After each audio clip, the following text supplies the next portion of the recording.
Hello everyone, we're back. Okay, now we're here to talk about your favorite game of 2020. Okay, it was extremely successful. You know, the one about samurais and all that kind of stuff. Cyberpunk 2077, of course. Again with the Cyberpunk. Now, before we actually get into it, of course, today's episode is sponsored by the Lamongamon PC. The Laymen have, of course, partnered up with Apex Gaming PCs to make the coolest, the most fetchest PC ever. If you want to increase your chances with the ladies between 69 and 420%, check it out, okay? It's actually the rig that I use to edit all my memes. I edit the entire show on the actual rig of the Layman Gaming PC. Check it out, love you, appreciate you. Now over the weekend, an article dropped from none other than Jason Schreier to talk about the disastrous development of Cyberpunk 2077. He spoke to over 20 current and former people that worked at CD Projekt Red, and the more the article goes on, the more it kind of sounds like another game that had a disastrous development. We're not so different, you and I. That top note, that cream, that's a 10. Okay, let's get to the drop. Let's get into it. There's a lot to get through today. I'm going to try and be as succinct, as quick as possible. Maybe not be as many memes today, because I just want to get you the information, guys. Let's get into it. The drop.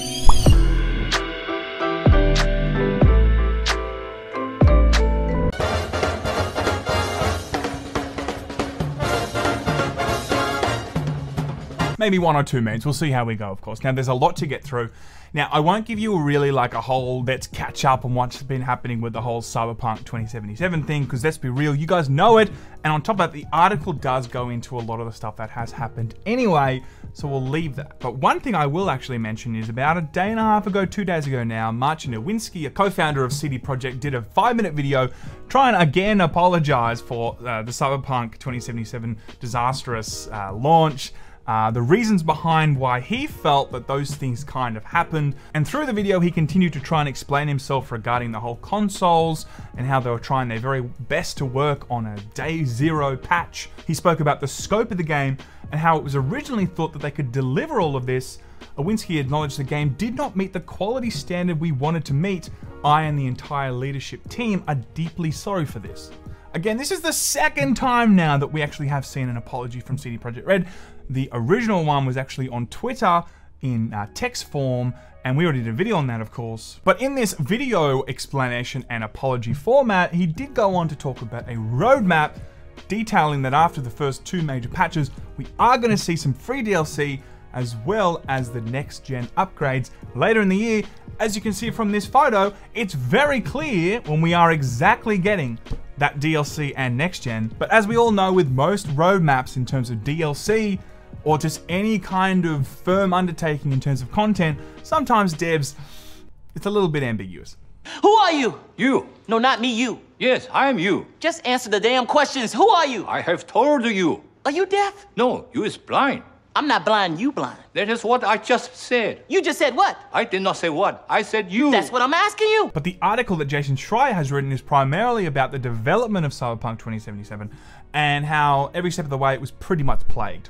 And as mentioned, Schreier did speak to over 20 former and current people that do work at CD Projekt Red, try and give us the best kind of picture of what really went down. Employees discussing the game's creation for the first time described a company that focused on marketing at the expense of development, an unrealistic timeline that pressured some into working extensive overtime long before the final push.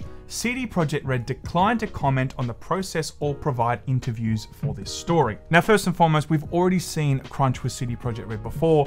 It's been a problem that everyone is pretty aware of. It's not the only company, of course, in the gaming sphere that has crunch problems. We did see that, of course, also for Red Dead Redemption 2. So it seems like we're seeing another big project take its toll on work-life balances, of course, and that affects mental health, the actual, morale of the employees, and as well as the quality output because everyone's so goddamn exhausted. Which I personally believe is a failure on management's part because they're not really prioritizing the people that are working there over the product. But unrealistic timelines just seem to be the theme of the entire article.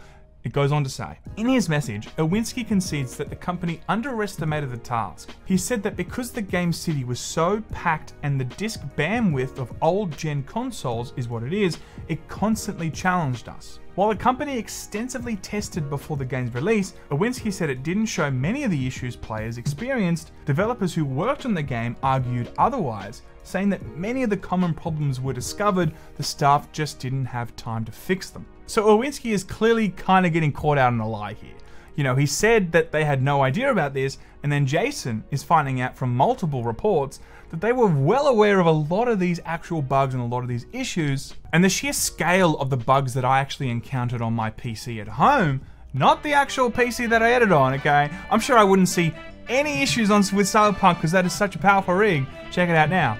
But the actual bugs that I actually encountered on PC were so horrendous. Not to mention the massive amount of evidence that we have now seen post-launch from other people on PC and console leaves me without a shred of a doubt that this game was so buggishly broken and they knew it internally. But the problem they had is they delayed it so many times that for them to delay it again, I think, they must have been feeling like they would lose the confidence of the consumer and the shareholder. So they just pushed it out, maybe worried that people were just getting too impatient. You're late. Shut your fucking mouth! That's a 10.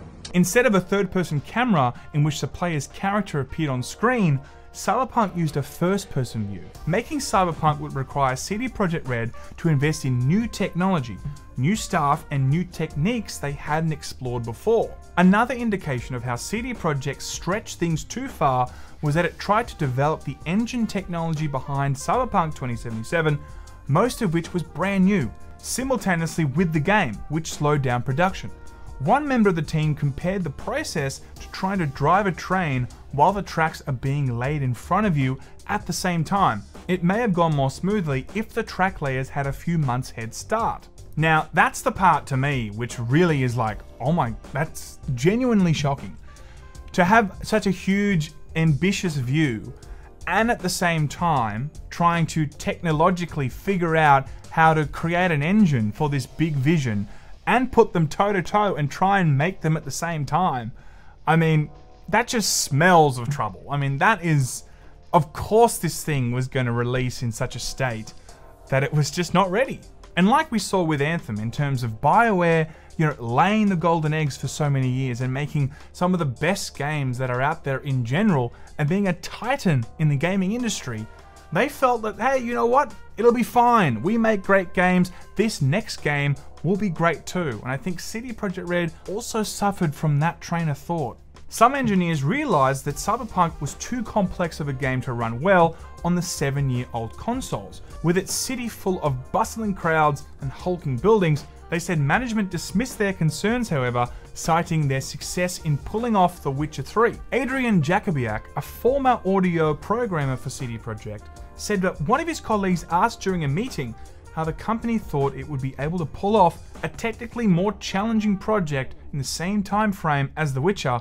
Someone answered, "We'll figure it out along the way." For me, this paints a picture that they felt like they were Game of the Year caliber developers in the past, and under pressure and technical and creative determination, they could make the next Witcher 3 again. It'll all be fine, but of course it didn't work out that way. And just to quicken it up a little bit, I'm going to paraphrase some of the paragraphs while I actually show it to you, because there's a lot in the article and I want to try and get it to you. Also in the article, Jason talks about that the game was actually announced, of course, in 2012, but the game actually didn't start development up until 2016. So about 4 years they were primarily still working just on The Witcher 3 and the DLCs and focusing a lot of their attention purely on that game. And it wasn't until Adam Badowski in 2016 took over as director of CD Projekt Red that the actual project went into full steam ahead. So to have a game of this scale finished in 4 years isn't impossible. We've seen some great games that are large in scale finished between 2, 3, 4 years. Predominantly though, if you are looking to achieve such a big vision at the same time, implementing new technology that's kind of being developed at the same time, you know, the game's announced in 2012, it does leave you at a huge disadvantage if you only start development in 2016. You got a lot of catching up to do. Another aspect which I found pretty interesting was the fact that the E3 demo in 2018, which I was lucky enough to see in E3 behind closed doors, was entirely fake. That was not actually a fully realized product within CD Projekt Red for Cyberpunk 2077, because the actual mechanics that were needed to be baked into that game for you to actually play that style of game that they were showing was not even made yet. They were so early in development that they were ultimately still laying down the groundwork as to what the game would look like or what the fully realized gaming mechanics would be in the game. Developers said that they felt like the demo was a waste of months that should have gone towards making the game. So the desire from CD Projekt Red to show us something at E3 2018 obviously was more important than actually working on the game. They would rather waste months on creating something to show the actual game and to create hype and use it as a marketing tool than actually to work on the game. Now, I can understand why they would do that, because obviously they want to keep Cyberpunk in the conversation. You know, it was announced in 2012. It's been a long time. People wanted to start seeing something. They obviously felt the pinch of that and the pressure of that. So they obviously wanted to do that, but it did cost them months of work, which they badly needed. Although there's a lot more in the article, there's also, of course, more about the crunch. Devs coming forward in this, talking about 13-hour days, 5 days a week, and thinking, of course, the initial release date of April 16th, 2020 was an actual joke. They were thinking when that actually was announced that they were legitimately joking. They didn't think that there was no way in hell that this game could actually be released in 2020. They thought it was closer to maybe 2022. And only by cutting and cancelling features did it help them get any closer to that actual release date. But it just seems like the entire process, creatively, the vision, technologically, the time frame, the scheduling, they've just bitten off far more than they can actually chew, and they knew that they weren't going to pull this off. Now, since this article has been published, the head of CD Projekt Red did go to Twitter just to clarify some things with Jason Schreier in regards to a very amicable conversation between the two of them. It was ultimately just to critique some of the points put forward, mostly about the E3 tech demo was intended to be a test of the vision, and the missing features were par for course of creativity. Some things stay and some don't. He also went on to say the 20 ex or current employees don't speak for everyone when saying most didn't think they would make the deadline. And lastly, in the article, Jason does mention some issues regarding languages being used in meetings. Adam Badowski just wanted to make some commentary around the fact that anyone would experience difficulty when having to engage with other cultures and languages. It's been a lot to get through, but I just wanted to try and get through as quick as possible and as succinct as possible for you guys so you understand what's going on here. Not only has it been a plague development, but, you know, in my opinion, the marketing strategy has been extremely deceiving. You know, I understand that they had a lot of issues with development, with scheduling, with visions not being able to be fully realized through, you know, timing constraints, technological constraints. But the bottom line is, you know, they are the reason why they're in this position, no one else.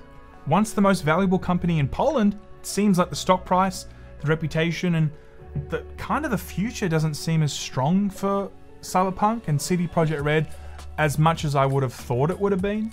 I do think that CD Projekt Red will get back on their feet. I just think it's going to be a longer period now before we have the same respect for them.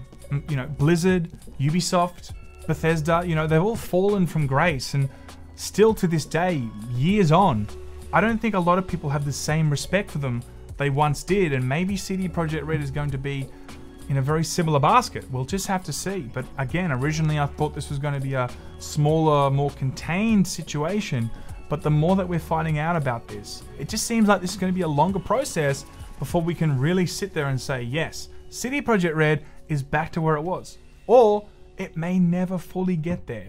We'll just have to see. But guys, thank you so much for tuning in again. I know it was a long one, a lot of information today, but I wanted to get it to you as quick and as succinct as I possibly can. And this was all made possible by the wonderful rig I'm using today. Why not? A third plug. I thought I'd do it. I'll see you guys next time. Thank you so much. I'll see you probably tomorrow if there's news to cover. Let me now.